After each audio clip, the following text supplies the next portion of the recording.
Nós vamos falar sobre a vitória de Cristo e da Igreja, baseado em Apocalipse 17, 14. Assim diz a palavra do nosso Deus. Pelejarão eles contra o Cordeiro, e o Cordeiro os vencerá, pois é o Senhor dos senhores e o Rei dos reis. Vencerão também os chamados, eleitos e fiéis que se acham com ele. Oremos. Senhor, obrigado pela tua palavra. Aplica em nosso coração. Fala conosco nesta noite, no nome de Jesus. Amém. A vitória de Cristo e da Igreja. É sobre isso que nós vamos falar. Nossa última mensagem, meus irmãos, anterior a esta, isto é, nesse mesmo capítulo, Apocalipse 17, 8 e 10, nós falamos sobre o destino da besta. Aliás, essas duas mensagens são bem parecidas. O destino da besta e a vitória do Cordeiro e da Igreja é a mesma coisa em outras palavras. E nesta mensagem passada, nós falamos sobre a besta e o destino dela. Essa besta é um sistema de governo anticristão, é uma expressão de todo o governo anticristão que persegue a igreja ao longo dos séculos. E aí nós falamos sobre 3 pontos. A besta pereceu, vocês se lembram que nós falamos que a besta lá no Antigo Testamento foi quando aqueles impérios que surgiram e todos eles desapareceram. Impérios anticristãos, né, por assim dizer, usando uma palavra aí para aplicar a besta no Antigo Testamento, todos esses impérios perseguiram a igreja, como o Egito, a Assíria, a Babilônia, o Império Medo-Persa e o Império Greco-Macedônio. Todos eles, vocês se lembram, perseguiram o povo de Deus. Por exemplo, o Egito, que oprimiu os israelitas lá, quando eles se utilizaram do trabalho escravo para se enriquecer, para, para virar uma superpotência, graças ao trabalho escravo dos israelitas. Depois veio o Império Assírio, que também perseguiu o povo de Israel, o Império Babilônico, tempos depois, quando levou o povo de Deus para a Babilônia e lá ficou 70 anos no cativeiro. Depois veio o Império Medo-Persa e o Império Greco-Macedônio. E falamos também sobre a besta que ressurgiu. Foi justamente quando esse texto de Apocalipse estava sendo escrito que foi o Império Romano. O Império Romano foi um império terrível que oprimiu o cristianismo de forma tenebrosa, matando centenas e milhares de cristãos. E aí, finalmente, nós falamos que a besta caminha para a destruição. Seria, no caso aqui, uma referência à besta que vai aparecer no final dos tempos. Aquela besta ou anticristo que reinará pouco tempo, mas será um reino mundial que vai se levantar contra a igreja, juntamente com o falso profeta, vão firmar uma religião única e também será um governo único, um governo mundial. E o objetivo deste governo, dentre outras coisas, é oprimir a igreja, perseguir o povo de Deus, oprimir o povo de Deus, mas a Bíblia diz que o reinado dele é por pouco tempo. Hoje, então, nós vamos falar sobre a vitória de Cristo e da igreja, certo? O que é que nós podemos, então, aprender nesse texto que foi lido aí em Apocalipse, capítulo 17, 14? Em primeiro lugar, a vitória do Cordeiro e da igreja é contra a tríade do mal e contra a falsa igreja, isto é, contra a meretriz. Veja aí na sua Bíblia, na primeira frase aí diz assim: pelejarão eles contra o Cordeiro. Quem é que vai pelejar contra o Cordeiro e contra a igreja também?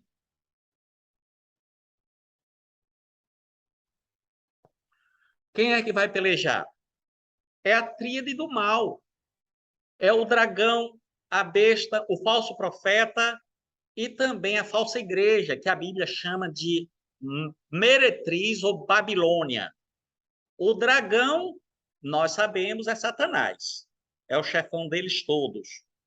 A besta é o anticristo, ou a besta que emerge do mar. Lembra lá aquela besta que emerge do mar, lá em Apocalipse, salvo me engano, capítulo 13? O falso profeta é a besta que emerge da terra. Aquele falso profeta que vai se levantar e que vai fazer muitos sinais, muitas maravilhas, com o propósito de enganar as nações, as pessoas, e as pessoas ficarão embevecidas e adorarão o anticristo e também a Satanás. E, finalmente, juntando a esta tríade do mal, a falsa igreja, que é a meretriz ou Babilônia. Portanto, aqui nós temos, meus irmãos, a tríade do mal e a meretriz, que lutam contra o cordeiro, como diz o texto, pelejarão eles contra o cordeiro. São 4 seres inomináveis a lutar contra o cordeiro, mas não prevalecerão. Todos engajados num só propósito. Qual é? Derrotar Cristo e a igreja. O texto diz: pelejarão eles contra o cordeiro, porém eles não são páreos para o cordeiro.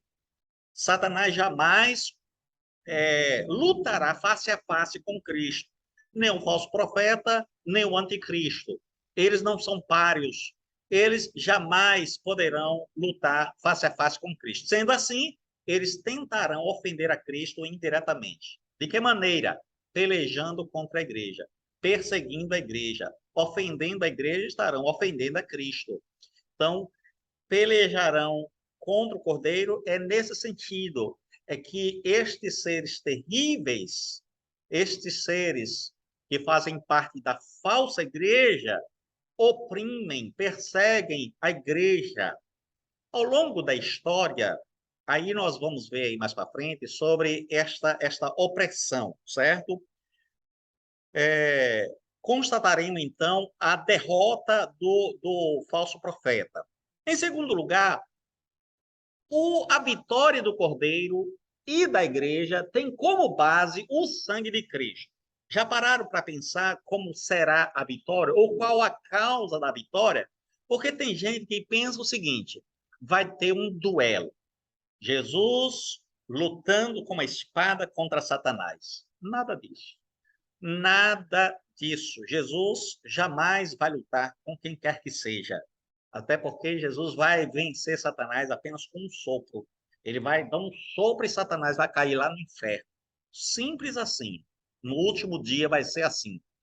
Agora, qual foi a base da vitória de Cristo e da igreja? O sangue de Jesus. O que significa isso? Primeiro, vamos ler o texto. Veja aí na parte B desse versículo 14 do capítulo 15, 17, versículo 14 de Apocalipse. Veja aí, por favor, na sua Bíblia.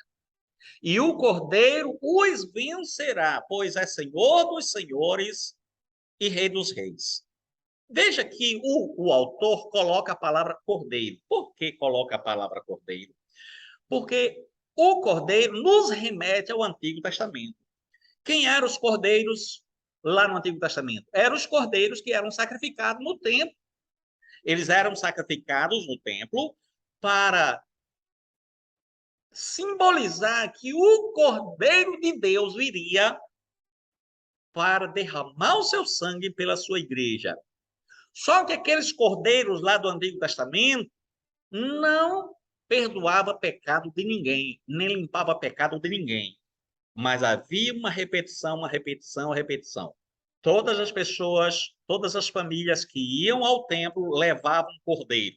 E uma vez por ano, o sumo sacerdote pegava um cordeiro, sacrificava aquele cordeiro, levava o sangue para o Santo dos Santos e aspergia sobre a tampa, né, da proposição, que era aquela tampa de ouro que ficava ali dentro do Santo dos Santos, certo? Então, aquele cordeiro, aquele sangue, meus irmãos, simbolizava ou apontava para o sangue do Cordeiro de Deus. Quem é o Cordeiro de Deus que tira o pecado do mundo? Jesus. Não foi isso que João disse? Quando João estava pregando e batizando, de repente Jesus aparece. E ele aponta para Jesus e diz: Eis o Cordeiro de Deus que tira o pecado do mundo. Pois muito bem, o Senhor Jesus Cristo, tempos depois, ele morre numa cruz para remir o seu povo, para salvar o seu povo. Então, nós temos aí a vitória do Cordeiro. Então, a vitória do Cordeiro não foi uma luta, não foi um duelo, não foi uma guerra, não foi uma batalha contra Satanás. Não. A batalha, a guerra foi contra si mesmo, contra o, as trevas que se aproximavam, a luta, certo? O esforço de ir e morrer numa cruz, porque, na verdade, era necessário que alguém morresse para pagar o pecado do povo de Deus, e esse alguém não poderia ser qualquer um, tinha que ser alguém puro, alguém santo, alguém que ser um cordeiro sem defeito, o cordeiro de Deus. E esse cordeiro de Deus foi Jesus. Portanto, a vitória do cordeiro e da igreja tem como base o sangue de Jesus. Portanto, você já é vencedor, meu irmão, minha irmã. Eu já sou vencedor. Nós já somos vencedores. Nós já vencemos. Você não vai vencer, você já é vencedor. Se você morrer hoje, você vai entrar no paraíso. Você já está no reino de Deus. Você não vai vencer quando chegar lá, você já venceu. Ou seja, Jesus já venceu no seu lugar. Como foi que ele venceu? Morrendo. Foi morrendo, dando a sua vida que ele venceu. Então, Jesus venceu dando a sua própria vida. E nós vamos falar um pouquinho mais sobre isso. Então, esta vitória, na verdade, se deu desde o princípio. E aí a gente vai abrir um texto lá em Gênesis 3:15. Abre aí, por favor. E nós vamos verificar que, de fato, esta vitória se deu desde o princípio. Gênesis 3:15. Porém, inimizade entre ti e a mulher, entre a tua descendência e o teu descendente. Este te ferirá a cabeça e tu lhe ferirás o calcanhar. A vitória da igreja não se deu por meio de bens materiais, mas pelo sangue. Sim, pelo sangue do Cordeiro. Temos que olhar, meus irmãos, para a história pela ótica de duas linhas paralelas. Então, você vai olhar para a história, imaginar a história com duas linhas: a linhagem da mulher e a linhagem da serpente. Lá no início, né, desde o início, a linhagem da serpente oprimiu a linhagem da mulher, ou perseguiu. Então, quando Deus, nesse texto aí que foi lido, né, porém inimizade entre ti e a mulher, aí nós vemos o Senhor Deus falando com a serpente. Serpente, eu vou pôr inimizade entre você e a mulher. Esta inimizade significa dizer que em toda a história, a linhagem da serpente irá lutar contra a linhagem da mulher. Quem é a linhagem da serpente? Todos os homens maus que não quiseram se arrepender e que não quiseram crer no Cordeiro de Deus, que não quiseram crer em Jesus. Aí nós temos a linhagem da mulher. Da serpente. Então, são as pessoas do mundo inteiro, de todas as épocas, que não creram em Jesus Cristo. E a linhagem da mulher? A linhagem da mulher é a mesma linhagem de Jesus. São as pessoas convertidas a Deus por meio de Cristo. Então, você vai olhar desde Abel. Lembra de Abel, o filho de Adão e Eva? Lembra de Caim? Então, Caim era do maligno, linhagem da serpente. Abel era de Deus, ou de Jesus, linhagem da mulher. Aí, aqui é só um exemplo. Caim mata Abel. Linhagem da serpente oprime a linhagem da mulher. Linhagem da serpente assassina alguém da linhagem da mulher. E aí aconteceram outros assassinatos, outras perseguições, outros problemas, até chegar no Senhor Jesus Cristo. Aí, quando chega no Senhor Jesus Cristo, e é claro, você vai olhar toda a história, pessoas convertidas, que da linhagem da mulher, e pessoas não convertidas, linhagem da serpente. Você vai, por exemplo, vamos dar mais exemplos aqui. Você vai aqui para o Egito. O Egito oprime Israel. O Egito mata, né, os bebês lá, porque eles não queriam que os israelitas crescessem. Então, o que foi isso, senão a linhagem da serpente oprimindo e perseguindo a linhagem da mulher? Israel é a linhagem da mulher. E teve outros e outros exemplos, até chegar no Senhor Jesus Cristo, e aí o Senhor Jesus Cristo morre no lugar do seu povo, da sua igreja, né? Daqueles que querem, que creem nele, que confiam nele. E até os nossos dias e até o final dos tempos. Aí nós temos toda aí uma linhagem e nós temos que olhar desta forma. E aí você vai imaginar, poxa vida, a linhagem da serpente é vitoriosa porque está sempre matando o povo de Deus, sempre perseguindo. Não, ela persegue, ela mata, mas não tem a vitória. A vitória é da linhagem da mulher. A vitória é do povo de Deus, porque a morte de um crente é vitória e não derrota. Quando um crente morre, ele vai direto para o céu. Então, você vai ver aí no período do Império Romano, no período aí da Idade Média, no período aí do século XX, que teve tantas mortes, tantos martírios, tantos crentes morrendo, aí você vai dizer assim, gente, isso é muito triste, isso é horrível,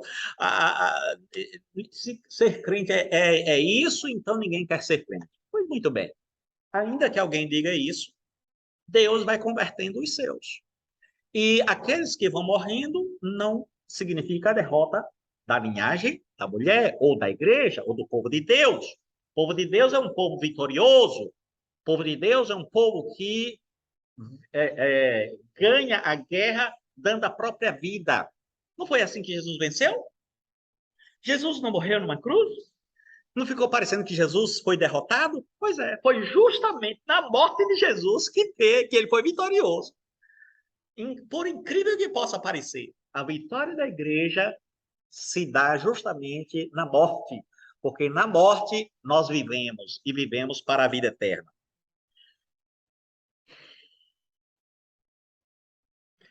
Irmãos, nós não devemos temer esta gente, este povo que mata o corpo, mas não mata a alma. Foi o Senhor Jesus Cristo que disse isso lá em Mateus 10:28. Não tem mais os que matam o corpo e não podem matar a alma.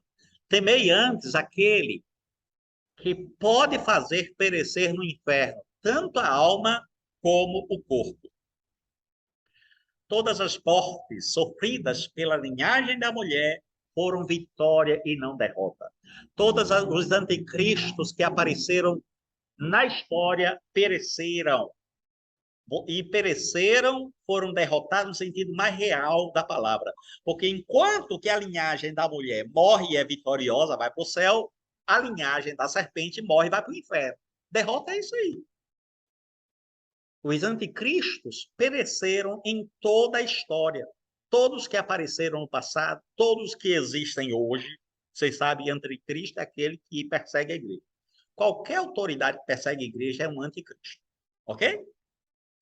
Por exemplo, se levantar aqui no Brasil um presidente que começar a perseguir a igreja, ele é um anticristo, de acordo com a Bíblia, é um anticristo. Não é o anticristo que vai aparecer no final, mas é um dos anticristos. Nos países onde tem perseguição ao evangelho, o líder, ele é um anticristo. Não tem nenhuma sombra de dúvida, por exemplo, que o Daniel Ortega, lá da Nicarágua, é um anticristo. Por quê? Porque ele persegue cristãos lá no país dele. O ditador da Coreia do Norte também é um anticristo, porque ele assassina cristãos, certo? O ditador de Cuba, que faleceu, ele era um anticristo, certo? Ele matava crentes, matava pastores, matava evangélicos. o ditador de Cuba, aquele que morreu endeusado pela população. Você vê que os anticristos, eles são adorados, certo? O povo está sendo massacrado, mas mesmo assim o povo adora. Mas a morte de um anticristo derrota deles, porque ele vai direitinho para o fogo do inferno. Todos os que pereceram, apareceram, melhor dizendo, no curso da história, em forma de imperador, ditador, genocida, corrupto, fanfarrão e perseguidor do povo de Deus, pereceram no abismo. Esta foi a forma pela qual eles pelejaram contra o Cordeiro, perseguia a igreja, e o Cordeiro os venceu. O anticristo, o falso profeta, o dragão e os seus seguidores pelejarão contra o Cordeiro e contra os eleitos e fiéis, porém o Cordeiro e a igreja os vencerão. Cordeiro é Rei dos Reis e Senhor dos Senhores. Terceiro e último lugar. A vitória de Cristo é a vitória da igreja. Entenderam? A vitória de Cristo é a vitória da igreja. Vamos ler então o finalzinho do versículo agora. Vencerão também os chamados, eleitos e fiéis que se acham com ele. A vitória da igreja é antes da fundação do mundo. Como diz o texto, chamados, eleitos e fiéis. Não é isso aí que diz o texto? Chamados. Quem são chamados? Nós. Nós fomos chamados. Chamados por quem? Por Deus, pelo Espírito Santo. Nós somos eleitos. Quem nos elegeu? Deus. O Senhor Deus nos elegeu quando? Antes da fundação do mundo, que nós vamos ver o texto, que é Efésios, capítulo 1, 3 em diante, diz assim: Bendito Deus e Pai de nosso Senhor Jesus Cristo, que nos tenha abençoado com toda sorte de bênção espiritual nas regiões celestiais em Cristo. Assim como nos escolheu nele antes da fundação do mundo para sermos santos e irrepreensíveis perante ele e em amor. Nos predestinou para ele, para a adoção de filhos por meio de Jesus Cristo, segundo o beneplácito da sua vontade e para o louvor da glória de sua graça, que ele nos concedeu gratuitamente no amado, no qual temos a redenção pelo seu sangue, a remissão dos pecados segundo a riqueza da sua graça. Portanto, aí nós temos a eleição, como diz o texto aí. Nós somos eleitos. A nossa vitória, então, vem desde toda a eternidade, desde que Deus nos elegeu, Deus nos escolheu para Ele, para o louvor da sua glória, segundo o seu beneplácito. Deus nos escolheu e é por isso que nós somos vitoriosos. Nós somos vitoriosos mesmo antes da fundação do mundo. Não pense que você vai ser vitorioso lá no final, não. Você já é vitorioso desde que Deus te escolheu na eternidade passada. E também você é vitorioso no tempo e no espaço, porque Jesus Cristo conquistou a tua vitória com a própria vida, morrendo numa cruz, pagando pelos teus pecados com o próprio sangue. Então você é um vitorioso. Os crentes são vitoriosos com Cristo. Eles são chamados pela graça irresistível de Deus. Esse chamado interior prova o fato de que foram escolhidos para a salvação e para a vitória desde a eternidade. Sua própria lealdade e fidelidade a Cristo fornece evidência de que são, na verdade, filhos de Deus, ok? Todo o reino do anticristo perece. Nós somos vitoriosos e o reino do anticristo perece. Uma vez que somos vitoriosos sobre o reino do anticristo. Nós fomos eleitos, escolhidos e somos vitoriosos no tempo, no espaço e por toda a eternidade. E o reino do anticristo perece. Por um momento parece que as forças do anticristo têm elevado a melhor. Mas quando o anticristo parecer completamente vitorioso, a sua ruína será iminente e eminente. A derrota do anticristo será especialmente evidente quando o Cordeiro esmagar o poder do último grande anticristo ao término da história do mundo. Como diz 2 Tessalonicenses 2,8, então será de fato revelado o iníquo, a quem o Senhor Jesus matará com o sopro da sua boca e o destruirá pela manifestação da sua vinda. Cristo sempre se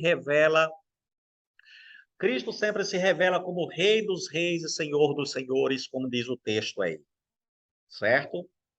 Mas a besta, eu queria que você, inclusive, abrisse esse texto, vamos concluir lendo esse texto, Apocalipse, vamos ver aí a derrota da besta, Apocalipse 19, a partir do versículo 20. Vamos ler todo mundo junto esse texto para vermos aí a derrota do inimigo.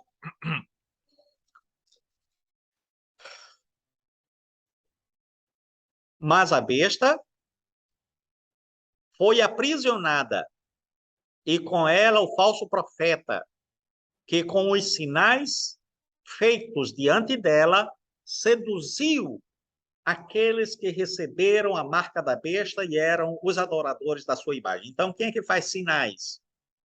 O falso profeta, que é a besta que emerge da terra. Então, ele faz sinais. Com esses sinais, ele seduz as nações. É por isso que eu não fico muito animado quando as pessoas começam a dizer que ali tem uma concentração de milagres, de curas. Cuidado, pode ser que seja um, um falso profeta, como aqui o texto está dizendo, que o falso profeta vai fazer sinais, vai fazer maravilhas, e com isto vai seduzir as pessoas para Satanás. Os dois foram lançados vivos dentro do lago de fogo que arde com enxofre. Os restantes foram mortos com a espada que saía da boca daquele que está montado no cavalo. E todas as aves se fartaram das suas carnes. Então, meus irmãos, era isso que eu tinha aqui para trazer para todos nós nesta noite. A vitória é de Cristo e da igreja. Isso nos traz segurança, isso nos traz paz, isso nos traz confiança. A igreja não precisa ficar atemorizada, a igreja não precisa ficar perturbada, ninguém precisa ficar com medo, porque a vitória é do povo de Deus. A vitória é do Cordeiro e da igreja. A vitória é do Cordeiro e da noiva.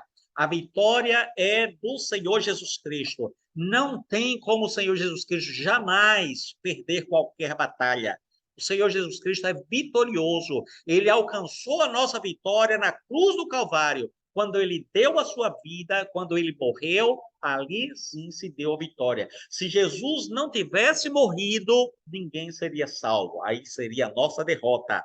Então, Jesus, ele deu a sua vida e ele venceu. Ele venceu a morte, ele venceu ao inimigo, pisou na cabeça de Satanás e ele nos deu também a vitória, que nós somos seus seguidores, seus discípulos, fazemos parte do seu povo, da sua igreja, e louvado seja o nome do nosso Senhor Jesus Cristo. Vamos orar agradecendo ao Senhor pela sua palavra nesta noite. Senhor, obrigado pela tua palavra. Muitíssimo obrigado. Queremos te agradecer pela vitória do Cordeiro e da noiva, da igreja. O Senhor é Rei dos Reis e Senhor dos Senhores. E os teus seguidores também, Senhor, são vitoriosos. Por isso, nós estamos aqui te dando glória, louvor, exaltação, culto, adoração, dizer que nós te amamos, te reverenciamos e dependemos do Senhor. Livra-nos, Senhor Deus, de cair em tentação. Livra-nos, Senhor Deus, das fraquezas e nos ajuda a sermos fiéis, leais, íntegros na tua presença. Nós oramos agradecidos, pedindo tudo isso, Senhor, em nome de Jesus. Amém.